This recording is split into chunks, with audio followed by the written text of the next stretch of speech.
Guys, for today's video, napakagandang i-share to sa inyo. Kasi more on protection natin to eh. And actually, na-discuss na natin ito sa ibang app na i-implement na ngayon kay Maribank. Well, ano ba to? Apparently, nagkaroon ng security enhancement sa ating Maribank account. And matutuwa kayo dito. However, medyo maging cautious tayo dito kasi it's either maging secure nga yung account natin or in the long run naman, maging inconvenience to. So samahan niyo ako, pag-usapan natin yan. Sit back and let's discuss. Coming right up.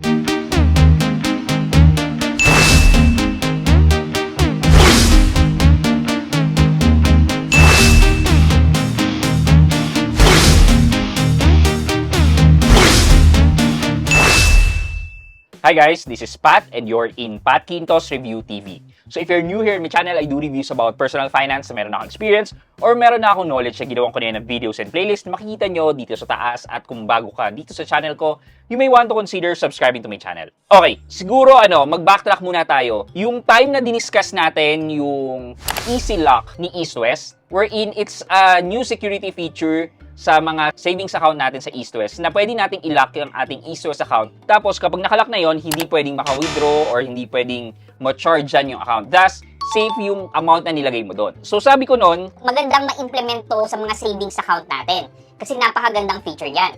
and yun na nga, si Maribank ay nag-implement na ng somehow parehas na strategy. Though different implementation, pero it's more on a lock feature nga sa pera natin. So ang tawag ni Maribank dito ay money lock and account lock. Basically, dalawang security feature to, pero magkaiba to. Siguro pag-usapan muna natin si money lock. Okay, basahin muna natin kung ano ang money lock feature na sinasabi ni Maribank. What is money lock? Money lock is Maribank's new security feature designed to protect your funds against fraudulent activities. It enables you to lock a portion of your savings account, excluding funds held in your upfront time deposit account balance. This feature protects your money and prevents any unauthorized activities, even if scammer gain access to your banking credentials or device. So basically nga, katulad siya ng Easy Lock ni East West, wherein pwede mong i-lock yung account mo. However, dito sa money lock, hindi actually yung Maribank account yung ilalak. Ang ilalak mo dito is yung pera mo mismo. So magno-nominate ka ng amount na ilalak mo, tapos hindi siya magiging part ng account balance mo. So sabi ni Maribank, ito daw yung advantages. Enhanced protection.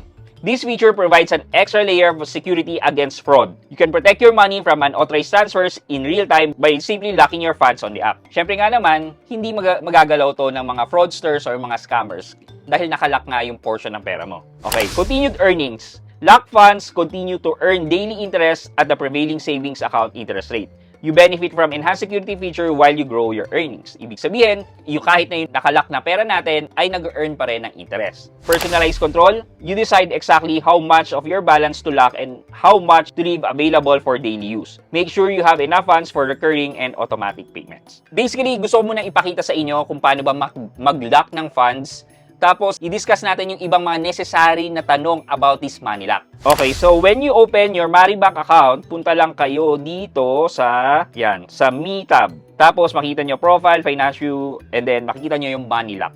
Click nyo lang yan, mapupunta na kayo dito. Ayan, protect your savings with money lock. How to unlock your funds? Kailangan mo daw mag-face verification para ma-unlock yung funds. And yung face verification naman dito is server-based authentication. Ibig sabihin, hindi yung face na nandito sa cellphone natin ang pinagbabasihan.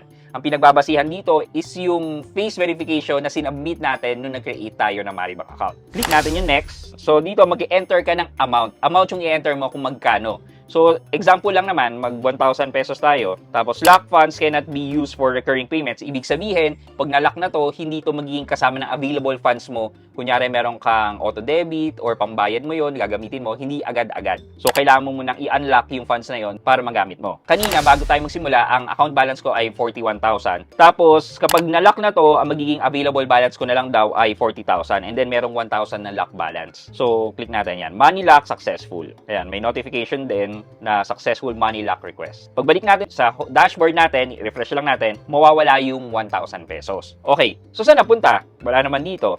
Well, makikita mo lang siya doon ulit sa money lock option kanina. Lock balance is 1,000 pesos. So, nagkaroon ng option sa baba na unlock funds. Pakita ko na rin sa inyo kung paano mag-unlock funds, then may i-discuss tayo after this. Click unlock funds and then yan, perform facial verification. Tapos sabi dito, access your funds instantly, will let you know if further steps are needed. Yan yung importante yung pag-usapan natin later. So, unlock funds, so from 40,000 na balance, maging 41,000 daw. Tapos yan, ayan, remove mask, then face verification. Yan. So, bumalik na siya, naging 41,000 siya ulit. Okay, ang pag-usapan natin yung for further information na kailangan. So, before you go ahead and lock your money, kailangan nyo malaman to. Once you lock your money, and kunyari, let's say, nangailangan kayo ng funds and kailangan nyo galawin yung nakalock yung funds, may tatlong pwedeng mangyayari sa funds nyo. Una, pag in-unlock nyo na yan, is immediately mare-release. Katulad na nangyari sa akin. And dahil 1,000 pesos lang yan, mas mabilis. Pangalawa is, you will be prompted for a waiting period. Let's say kanina, kunyari, nag-unlock tayo, sasabihin niya, We will be able to release your funds by 12 p.m. so kung ganon, maghihintay ka lang ng 12 p.m. However, wala naman silang sinabi kung gaano katagal. As in, sila yung magdidictate kung gaano based on their security levels. Kasi baka nga naman, ang nag-unlock niyan is kung sino-sino,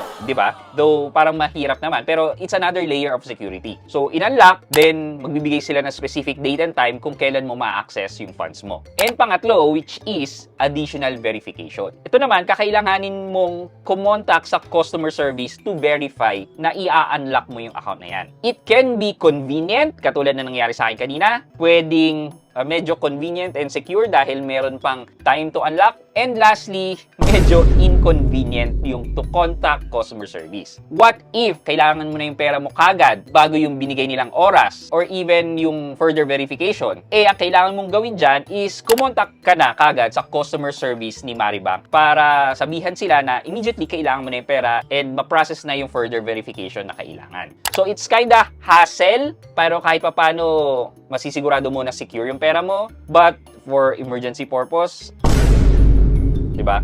Okay, next na security feature na i-discuss natin na recently na in-implement ni Maribank is the account lock feature. Ito naman, totally hindi yung savings lang, as in yung buong account ang malalock. So, paano nyo ba gagawin yan? Well, you can just go ahead sa Meetabs, scroll under Help Center. Pag nandun na kayo, i-scroll nyo pa dun sa pababa hanggang makita nyo yung account lock. And kapag clinic nyo yan, ito yung mapoprompt sa inyo. Tatanungin kayo ng information like your birthday and your mobile number. Tapos, ipaprocess nila yan. Ito naman, okay sana to, pero napaka-inconvenient nito. Kasi, you need to contact customer service if you want to unlock your account. Ayan. Wala nang option, wala nang immediate unlock, wala ring by this time ma-unlock. Yan. Ang option mo lang is to contact a customer service para ma-unlock yung account na yan. Di ba? Ang hirap din kasi na kumontak sa customer service. Paano nga kung kailangan mo? So, hindi ko maire-recommend to use account lock. Siguro, kung punta kayo ng ibang bansa, yun, pwede nyo i-account lock or maybe sa tingin nyo, na-compromise yung account nyo, gusto nyo i-preserve yung natitirang funds nyo doon, i-account lock nyo. So, etong feature na to, talagang mag-ingat kayo dito. Once you lock it, medyo kakailanganin yung kontakin ng customer service ni Maribank. So, basically, these two security feature just recently implemented ni Maribank ay malaking tulong para ma-secure natin ang account natin. For our question of the day, anong masasabi nyo dito sa bagong innovation ng security feature ni Maribank which is Money Lock? Sa tingin nyo ba magiging helpful yan sa inyo or hindi nyo na lang gagamitin dahil baka maging inconvenient pa yan sa inyo later on? Well, let me know sa comment section sa baba for our monthly giveaway. Yun lamang po for today's video, but before we end this video, mag-shoutout po muna tayo at shoutout kay Virginia Cristobal at Virginia Cristobal PS4EB. Sabi po niya, watching from Davao, sir. Kay Miss Virginia Cristobal, shoutout po sa inyo and thank you so much po for watching and supporting my videos. Maraming salamat po. I hope you like this video, leave a thumbs up, and if not, wala nang problema dyan, but continue to support me by subscribing to my channel by clicking the subscribe button and also the bell button sa subscribe para makareceive kayo ng latest notification sa lahat ng upload ko. Again guys, this is Pat Quinto and you're in Pat Quinto's Review TV. Bye-bye!